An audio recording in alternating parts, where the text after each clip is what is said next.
Assalamualaikum warahmatullahi wabarakatuh. Tepangkeun Wastabdi Yolanda Aulia Mutmain ti kelas 10 MPLB hiji. Bade mintonkeun dongeng anu judulna Sasakala Lauk Lele Boga Pamatil. Zaman baheula mah lauk anu pangloba huntuna teh mujaer, eukeur mah awakna gede, tambah boga pakarang, gerakanna rancinges, dina tonggongna aya nu rangsep tur boga pamatil. Boro-boro lauk da jelema ge sieun ari dipatil mah. Lauk-lauk harirup tumanina dina hiji balong di sisieun walungan, anu dihalangan hungkul ku tambakan taneuh anu teu sakumaha gedena. Hiji waktu maranehna ngadenge nu boga balong ngomong ka anakna, "Geus galede geuning lauk teh jang, pageto mah urang bedahkeun balong teh, urang alaan laukna kabeh." Barang ngadenge kitu, lauk-lauk kacida rareuwaseunana.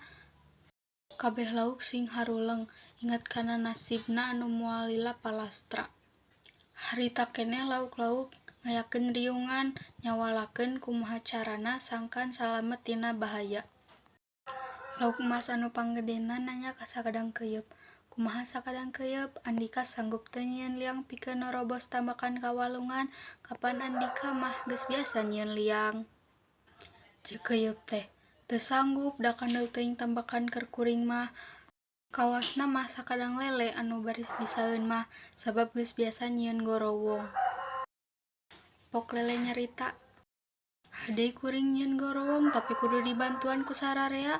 Kabeh panuju. Harita keneh geur bae digarawe nyieun gorowong, norobos ti balong ka walungan.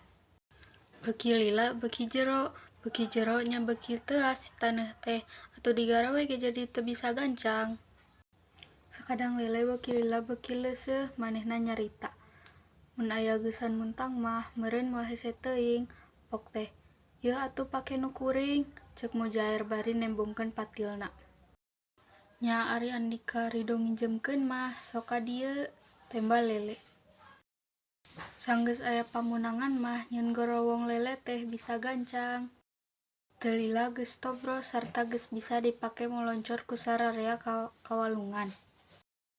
Nu boga balong datang teh han ukur bisa molohok leuseuh, nenjokkeun balongna anu tadina loba laukan, ayeuna mah geus saatur laukna, euweuh nu nyesa hiji-hiji acan. Di walungan lele mulangkeun deui pamatilna ka mujaer, tapi mujaer embungeun narima. Pokna teh, "Kok bae mere jang maneh, kur ditulungan ge kuring mah geus pirang-pirang nuhun." Tah ti saprak harita lele teh jadi bogaeun pamatil. Sakitu wae ti sim kuring, hatur nuhun. Wassalamualaikum warahmatullahi wabarakatuh.